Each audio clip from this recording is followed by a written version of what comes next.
Jam Kids TV।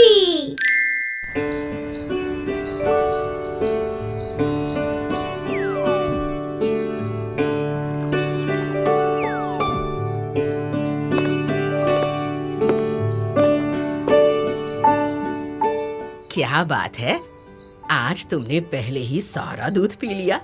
वो इसलिए कि आज मुझे परियों की कहानी सुननी है। अच्छा, परियों की कहानी। क्या तुमने रपुंज़ल का नाम कभी सुना है? नहीं दादी, रपुंज़ल कौन है? तो चलो रपुंज़ल की कहानी सुनते हैं।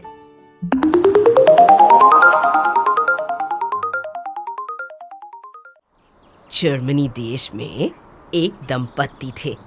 उनकी शादी के कई वर्षों बाद उनके घर एक नन्हा मेहमान आने वाला था। एक रात जब वो लोग सो रहे थे, सुनिए, उठिए, सुनिए। क्या हुआ? मेरा मन हो रहा है कि मैं रपुंज़ल की सब्जी खाऊं। लेकिन उनके गांव में रपुंज़ल की सब्जियां सिर्फ चुड़ैल के खेत में ही मिलती थी। ये सोच पति घबरा गया, लेकिन फिर भी अपनी पत्नी की इच्छा पूर्ण करने के लिए वो रात के अंधेरे में चुड़ैल के बगीचे जा पहुंचा।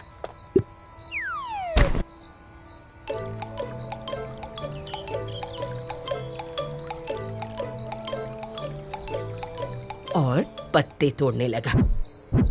लेकिन अचानक, तुम्हारी इतनी हिम्मत कि तुम मेरे बगीचे से रपुंज़ल तोड़ोगे? पति ने उस चुड़ैल के पैर पकड़ लिए और उससे माफी मांगने लगा। उसने अपनी गर्भवती पत्नी के बारे में भी बताया।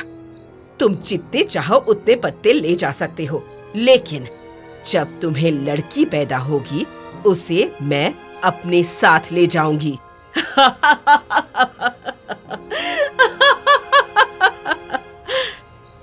अब पति चुड़ैल के सामने गिड़गिड़ाने लगा, लेकिन चुड़ैल ने एक न मानी।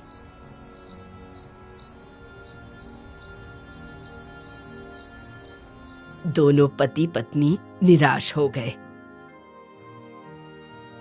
कुछ महीनों बाद पत्नी ने एक खूबसूरत बेटी को जन्म दिया और कुछ ही समय में वो चुड़ैल वहां आ गई और बच्ची को अपने साथ ले गई।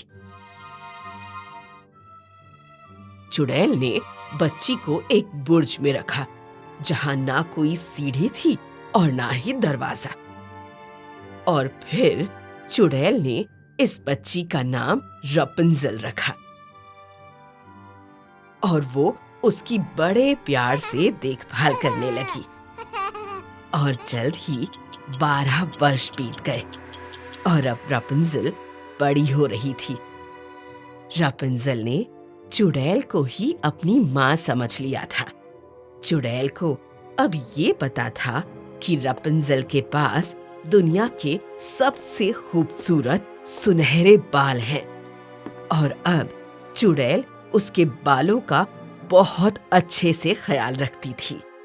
माँ, इस बुर्ज के बाहर क्या है? एक बहुत ही बुरी और डरावनी दुनिया है। रपुंज़ल को बाहरी दुनिया के बारे में कुछ पता ही नहीं था। समय बीता और रपुंज़ल के सुनहरे बाल अब बुर्ज के नीचे तक पहुंच सकते थे।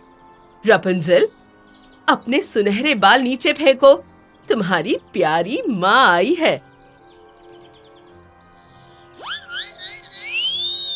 और फिर चुड़ैल बालों के सहारे बुर्ज पर चढ़ती थी।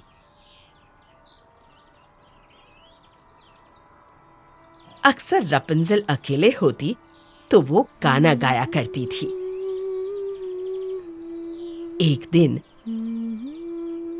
रपुंज़ल गाना गा रही थी और एक राजकुमार ने उसकी मधुर आवाज सुनी।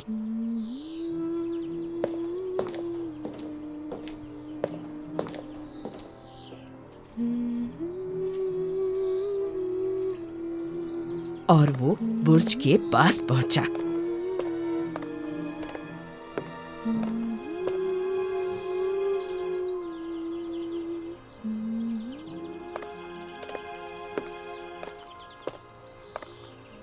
उसने बुर्ज के फेरे मार लिए, लेकिन उसे ऊपर जाने का रास्ता नहीं मिला। कुछ देर बाद वो राजकुमार वहीं पेड़ के पास सो गया, और जब वो उठा तो उसने देखा कि चुड़ैल आई और उसने कुछ बोला, और फिर रपुंज़ेल ने अपने सुनहरे बाल नीचे फेंके।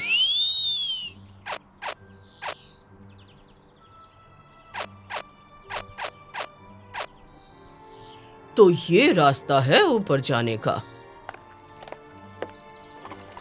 फिर अगले दिन राजकुमार ने भी चुड़ैल की नकल की,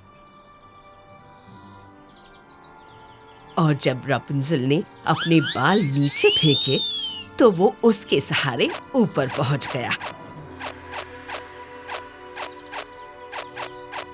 हाँ? कौन हो तुम? और मेरी माँ कहाँ है?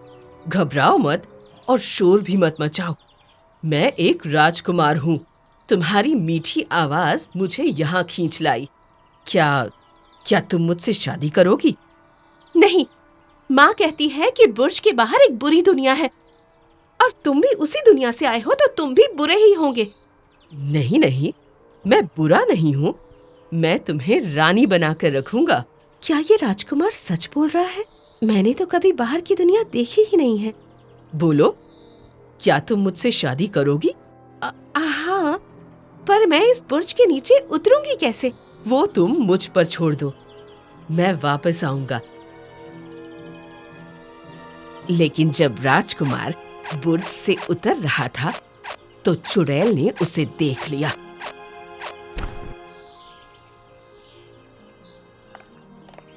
और तमतमाते हुए रपुंज़ेल के पास आई।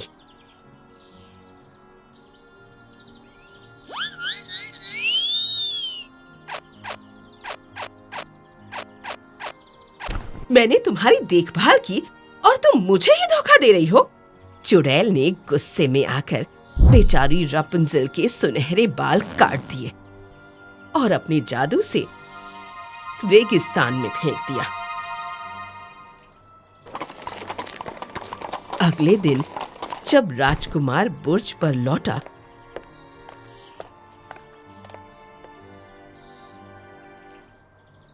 तो चुड़ैल ने रपुंज़ेल के सुनहरे बाल खिड़की से बाहर फेंके, जिसे पकड़कर राजकुमार ऊपर चढ़ा। चुड़ैल को देखकर राजकुमार डर गया। तुम्हारी प्यारी रपुंज़ेल को सजा मिल गई है, अब तुम्हारी बारी। चुड़ैल ने राजकुमार को बुर्ज के नीचे फेंक दिया और उसकी आंखों की रोशनी चली गई। बेचारा अंधा राजकुमार यहाँ वहां भटकता रहा, और भाग्य से वो भी रेगिस्तान जा पहुंचा। वहां उसने रपुंज़ेल की मधुर आवाज सुनी। रपुंज़ेल, रपुंज़ेल, रपुंज़ेल। जब रपुंज़ेल ने अंधे राजकुमार को देखा तो वो रोने लगी। उसने राजकुमार का सिर अपनी गोद में रखा, और जैसे ही रपुंज़ेल के बहते हुए आंसू राजकुमार की आंखों में गिरे तो उसकी आंखों की रोशनी वापस आ गई। रपुंज़ेल, रपुंज़ेल, मैं देख सकता हूँ। और राजकुमार अपनी रपुंज़ेल को लेकर अपने राज्य लौटा, जहां उन दोनों की शादी हो गई। और फिर कुछ दिनों बाद राजकुमार ने रपुंज़ेल के असली माता-पिता को भी ढूंढ लिया, और इसके बाद वो लोग हमेशा खुश रहे। तो रूही, कैसी लगी रपुंज़ेल की कहानी? बहुत अच्छी दादी माँ। मैं भी रपुंज़ेल जैसे लंबे बाल करूंगी। हाँ हाँ, क्यों नहीं, लेकिन पहले सो जाओ। शुभ रात्रि दादी माँ। शुभ रात्रि मेरी प्यारी रूही।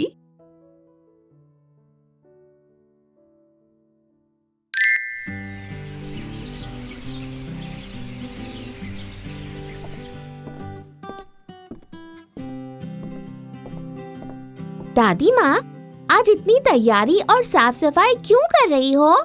क्योंकि कल दशहरा है। दशहरा वही दिन ना जिस दिन हम लोग वो 10 सिर वाले राक्षस के पुतले को जलाते हैं? उसे रावण कहते हैं। हाँ, मैंने सुना है वो बहुत ही बुरा राक्षस था और वो अपने 10 सिरों से दुनिया पर राज करना चाहता था। नहीं, ऐसा कुछ नहीं था। तो क्या वो बुरा राक्षस नहीं था? था भी और नहीं भी। हाँ? मतलब? अब चलो एक कहानी सुनते हैं।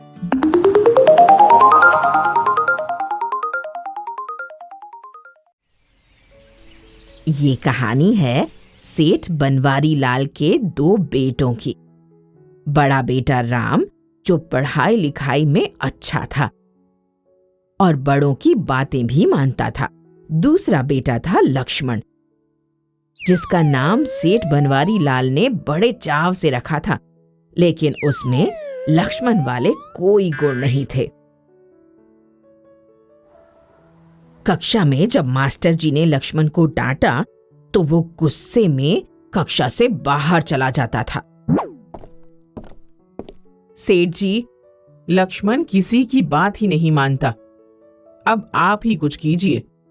मास्टर जी, मुझे समझ नहीं आ रहा कि मैं क्या करूं। कितनी बार उसे समझाने की कोशिश कर चुका हूं, लेकिन वो मेरी बात मानता तक नहीं। अब आप ही ऐसा बोलेंगे तो कैसे चलेगा? सेठ जी अपने बेटे के पास गए। ये मैं क्या सुन रहा हूं? तुम स्कूल में भी मास्टर को परेशान करते रहते हो। क्या है ये? एक तुम्हारा भाई है राम, जिसकी हमेशा तारीफ ही सुनने मिलती है, और एक तुम हो जो हमेशा शिकायत ही घर लाता है। कुछ सीखो अपने बड़े भाई से। लक्ष्मण को अपने बड़े भाई से जलन होने लगी थी। सब लोग राम को ही प्यार करते हैं, मुझे तो जैसे कूड़े से उठाकर लाए थे।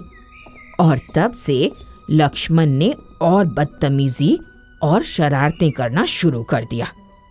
कभी वो किसी लड़के से मारपीट करता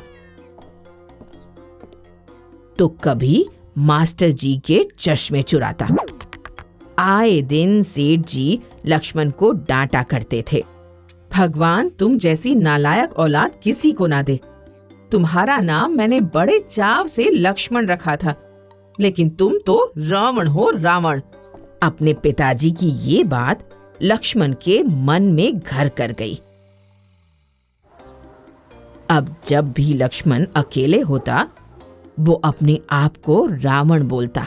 मैं रावण हूँ, मैं सब कुछ बर्बाद कर दूंगा, सब कुछ नष्ट कर दूंगा।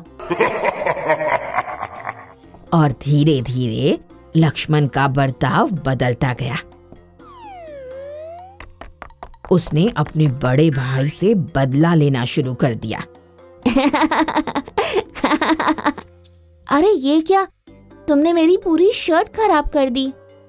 क्यों, मजा आया ना?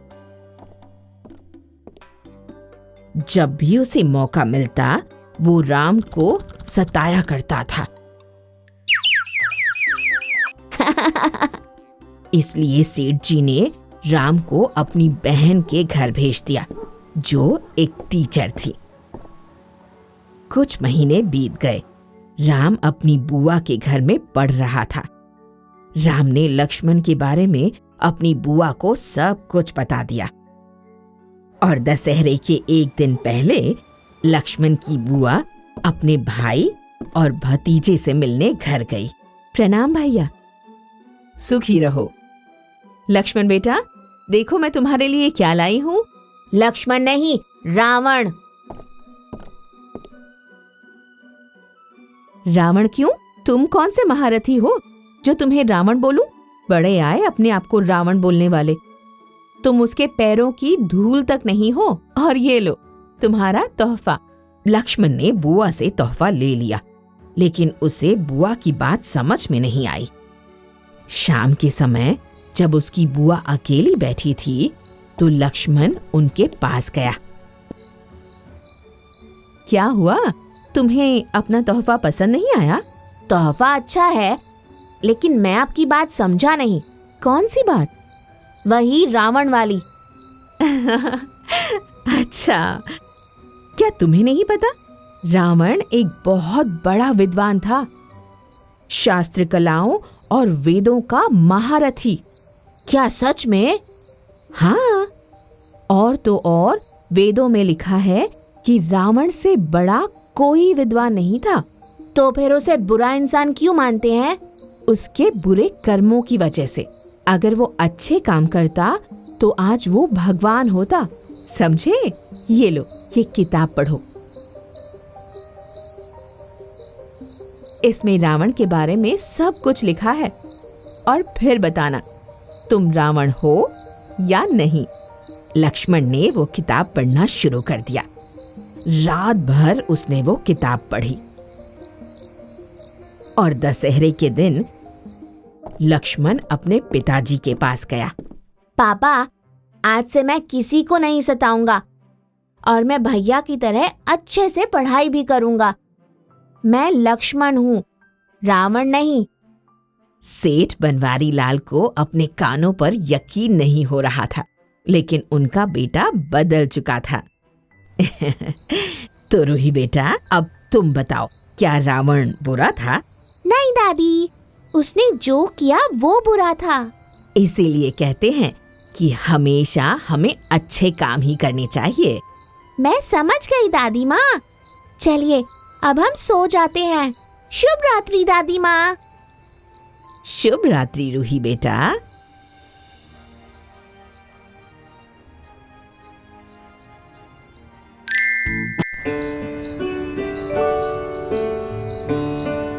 दादी, मीना की ड्राइंग को फुल मार्क्स मिले। अच्छा, हाँ, मीना तुम्हारी सहेली है ना? हाँ, लेकिन दादी माँ, मेरी ड्राइंग उससे अच्छी थी, लेकिन मुझे टीचर ने फुल मार्क्स नहीं दिए। वो टीचर सिर्फ मीना को ही पसंद करती हैं। तो तुम्हें मीना से जलन हो रही है? नहीं दादी, मैं नहीं जलती किसी से। चलो, आज मैं तुम्हें एक बहुत ही अच्छी कहानी सुनाती हूँ।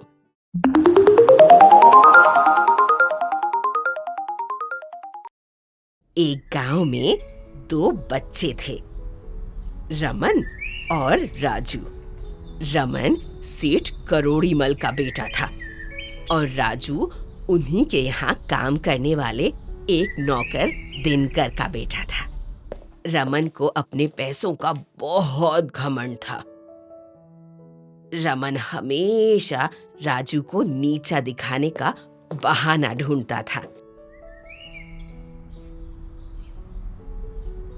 ओए राजू के बच्चे, तेरी ये हिम्मत कि तू मेरे बगल में चलेगा? मैं सेठ करोड़ीमल का बेटा हूँ और तू एक नौकर का। तू क्या मेरी बराबरी करेगा? हाँ, मुझसे 4 कदम पीछे चल। बेचारा राजू बिना कुछ कहे 4 कदम पीछे चला जाता था।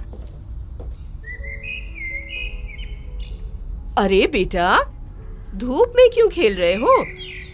आके घर पर आराम करो। आया माँ। ये लो लड्डू खाओ। दिन भर धूप में खेलने की क्या जरूरत है? तुम बैठकर पढ़ नहीं सकते क्या? वो देखो, राजू हमेशा हाथ में किताब लिए पढ़ता रहता है और तुम सिर्फ मटर गश्ती करो। सेठानी ने राजू को भी एक लड्डू दिया और वो वहां से चली गई। लेकिन रमन को राजू एक आंख न भाया। अब से रमन हर दिन राजू पर नजर रखने लगा। मुझे बस एक मौका मिल जाए इसे मजा चखाने का। और आखिर रमन को वो मौका मिल ही गया। राजू, सुनो, आज तुम्हारे बाबा नहीं आए हैं ना?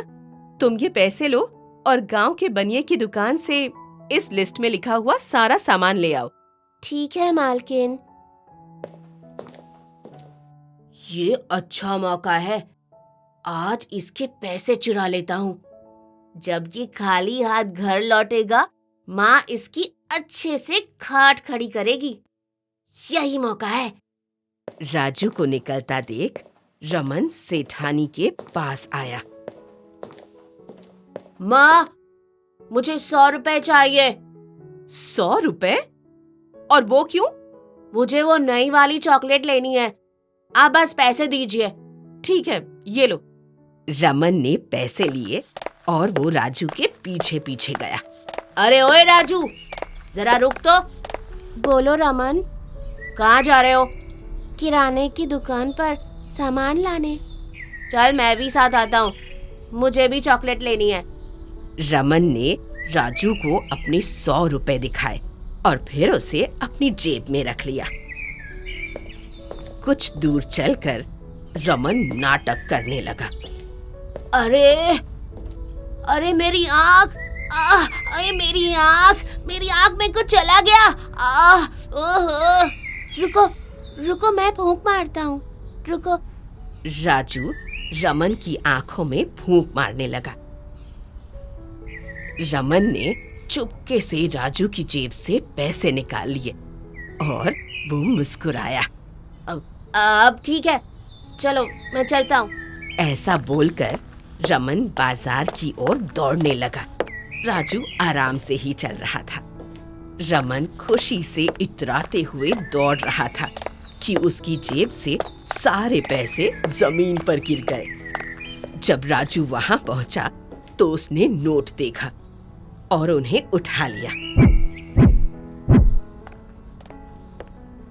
अब जब रमन चॉकलेट लेने दुकान पर पहुंचा, उसके पास पैसे ही नहीं थे। कुछ देर बाद राजू वहां पहुंचा। उसने दुकानदार से कहा, काका, इस लिस्ट की सारी चीजें दे दीजिए। दुकानदार ने सारा सामान राजू के झोले में डाला और बोला, तुम्हारा हिसाब हुआ है 200 रुपए। ये लीजिए काका। अब राजू ने वापस अपनी जेब में हाथ डाला तो उसकी जेब में अब भी 100 रुपए बचे थे। तो राजू ने अपने बाबा के लिए एक चप्पल ले ली। वो खुशी खुशी सेठानी को सामान देने पहुंचा। मालकिन, ये रहा आपका सारा सामान। और वो क्या है? वो मेरे बाबा के लिए चप्पल है। आज मुझे जमीन पर बड़े रुपए मिले। अच्छा है, जाओ अपने बाबा को चप्पल दे दो। राजू खुशी खुशी अपने घर की ओर दौड़ पड़ा और रमन अपने घर दुखी होकर लौटा। तो रूही बेटा, रमन को राजू से बहुत ज्यादा जलन थी, इसीलिए जब उसने राजू को फंसाना चाहा तो वो खुद ही फंस गया। रमन को उसकी जलन भारी पड़ी। तो तुमने इस कहानी से क्या सीखा? मैं समझ गई दादी माँ कि जलन से खुद का ही नुकसान होता है। आज से मैं मीना से बिल्कुल नहीं जलूंगी। बहुत अच्छे रूही, अब तुम आराम से सो जाओ। शुभ रात्रि। शुभ रात्रि दादी माँ।